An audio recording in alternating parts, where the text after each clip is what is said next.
Alors pour cette séance, nous allons voir un petit peu les mécanismes IPsec, notamment en ce qui concerne l'encapsulation. Donc on a une petite situation ici avec deux ordinateurs, un ordinateur et deux serveurs. Donc cet ordinateur et ce serveur là sont censés être sur le même réseau, donc via le VPN, via un VPN. Et on va donc établir ce qu'on appelle un tunnel IPsec, un tunnel VPN entre ce routeur et ce routeur, plus exactement entre cette interface là et cette interface là. Alors on va passer tout de suite à un test. On va faire juste un petit ping entre le PC ici et le serveur. Je vais un petit peu baisser la vitesse. Donc on regarde un petit peu ce qui se passe. Tout est normal. Bien évidemment, le paquet ne va pas partir directement de ce routeur à ce routeur là. De manière virtuelle c'est le cas, mais en réalité il va passer par le routeur intermédiaire ici, ou par une vingtaine de routeurs si c'était au travers de l'internet. Ça continue et le paquet arrive à destination. Donc là c'est un ping, on va pas faire le retour, on va juste s'intéresser simplement à la première phase. Donc on va faire juste cette phase là. Donc le paquet est reçu par le routeur et est envoyé. On va juste regarder le détail du paquet. À l'arrivée, donc un ICMP echo request tout à fait normal, donc de l'ICMP encapsulé dans de l'IP, encapsulé dans l'Ethernet. Regardez bien l'IP originelle. La source c'est bien 10.0.0.2 et la destination finale c'est bien 10.4.0.2 comme c'est marqué dans le comme vous pouvez le deviner. Maintenant le paquet va véritablement rentrer virtuellement dans le tunnel virtuel. Pour ceci on va avoir une encapsulation supplémentaire. Donc on regarde dans le paquet outbound, donc le paquet qui sort du routeur après que le routeur a fait son routage et son traitement. On voit tout en haut, tout en bas, mais tout en haut dans les couches, que le paquet CMP et le paquet IP sont les mêmes, hein. Sauf que là, à la sortie, eh bien, ce paquet là est encapsulé dans deux sous-couches qui sont en fait les couches ESP qui se chargent du chiffrement, encryption, vous voyez, et la couche AH, plutôt l'entête AH qui s'occupe de l'authentification, donc pour faire en sorte que le récepteur sache qu'il a bien affaire à la bonne source. C'est pour garantir la validité de la source.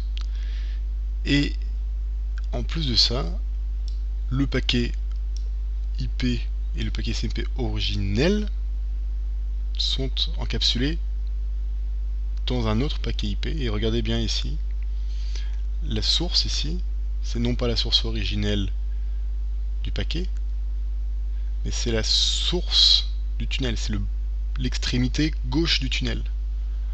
Je vous avais dit tout à l'heure que l'entrée du tunnel, pour les paquets qui vont dans ce sens-là, ça venait de cette interface-là. Donc vous voyez, 10.1.0.1, c'est bien l'origine du paquet IP qui enveloppe le paquet IP originel.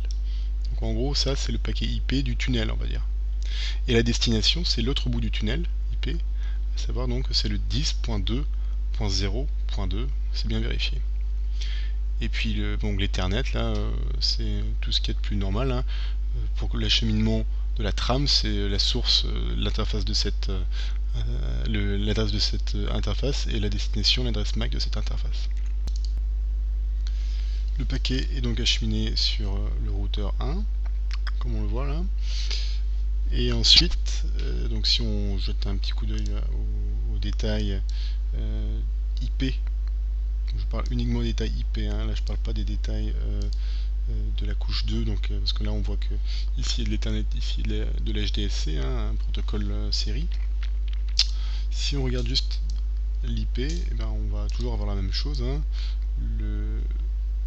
Le paquet est censé émaner de ce routeur là, comme on le voit, la source ici, et le routeur doit le délivrer jusqu'à cette interface là. C'est tout. Il ne se doute pas que dessous il y a encore de l'IP qui est à destination d'autre chose. D'accord. Donc on continue la petite route du paquet. Le paquet arrive finalement sur le routeur 2, le routeur 2 étant le bout du tunnel VPN, hein, comme on l'a vu tout à l'heure. Donc maintenant le routeur 2 va devoir effectuer le processus rigoureusement inverse du routeur 0, c'est-à-dire que ce paquet originel envoyé par PC0 va devoir sortir du tunnel en quelque sorte. Donc pour ceci, c'est pas bien compliqué. Le routeur 2 va recevoir le paquet, donc du HDLC, une trame HDLC. Comme on l'a vu, la trame HDLC, il n'y a pas d'adresse véritablement, et il n'y a pas d'adresse de destination ni de source, parce que c'est un tuyau, hein, donc avec une seule entrée, une seule sortie. Donc vu que lui il a la sortie, il va prendre le paquet, la trame HDLC, il va la décapsuler, il va regarder les détails IP, la destination notamment, il va se dire tiens, c'est pour moi, c'est pour mon interface. Bon, bah, je peux décapsuler, je vais regarder ce qu'il y a dedans. En général, on doit trouver du TCP ou de l'UDP ou de l'ICMP, mais là non, il trouve du AH, Authentication Header, et de l'ESP. Donc ces deux en-têtes là qui vont lui indiquer que effectivement c'est pas pour lui, ça va être pour quelqu'un d'autre, et en fait ça annonce une encapsulation de paquets IP qui proviennent quelque part ailleurs. Donc là il regarde les détails IP du paquet donc originel, comme on l'a vu, qui était envoyé directement de PC0, et ici eh bien il voit que la destination c'est 10.4.0.2. Il confronte cette adresse là à sa table de routage, et il va la trouver évidemment. Là c'est le réseau directement connecté, et il va transmettre ce paquet directement. Donc on le voit à la sortie, il s'est déchargé complètement de l'ESP, de toute l'enveloppe du paquet du tunnel, pour ne conserver que l'ICMP et l'IP originel, comme on le voit ici. ICMP IP qui était contenu dans l'enveloppe du tunnel, et maintenant l'ICMP et l'IP originel contenu dans une simple trame Ethernet. On peut donc résumer la situation de la manière suivante, du point de vue de l'adressage et de l'encapsulation. Donc les routeurs 0 et les routeurs 2 doivent établir un tunnel entre cette interface, l'interface 10.1.0.1 du routeur 0 et l'interface 10.2.0.1 de routeur 2.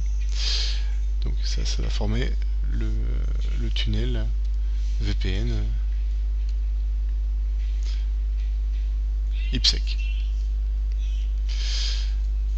Si on prend le tronçon numéro 1, on voit que la source de l'adresse du paquet, c'est bien l'adresse du PC0, et la destination, c'est bien l'adresse du serveur 0. Donc 10.0.0.2 et 10.4.0.2.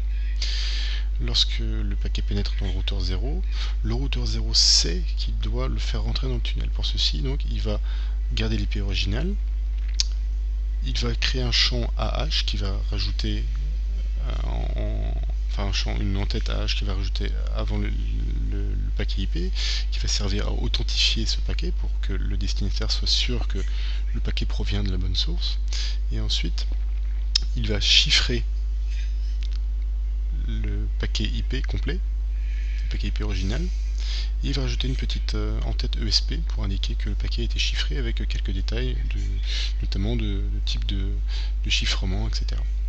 Et par-dessus, surtout, étant donné que le paquet doit passer virtuellement dans le tunnel IPsec, il ne passe pas véritablement, on a bien vu tout à l'heure, mais il va rajouter une en-tête IP, juste une en-tête, c'est pas un paquet, hein, c'est juste une en-tête IP, avec comme adresse source et comme adresse destination l'adresse de cette interface là et l'adresse de cette interface là. Tout ceci pour borner bien le tunnel. Donc la source c'est 10.1.0.1 et la destination 10.2.0.1. Ceci. Lorsque le paquet arrive justement sur le routeur 2, eh bien le routeur 2 reconnaît son adresse IP, la destination 10.2.0.1, et se dit tiens c'est pour moi. Il va regarder un petit peu plus haut dans les couches.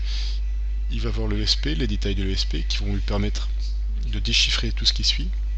Il va voir l'entête AH qui va lui permettre de savoir si le paquet qu'il reçoit là émane bien de la bonne source. Donc c'est une phase d'authentification. Et ensuite il va récupérer l'entête IP et le paquet IP original qu'il va pouvoir transmettre en 4 à son serveur.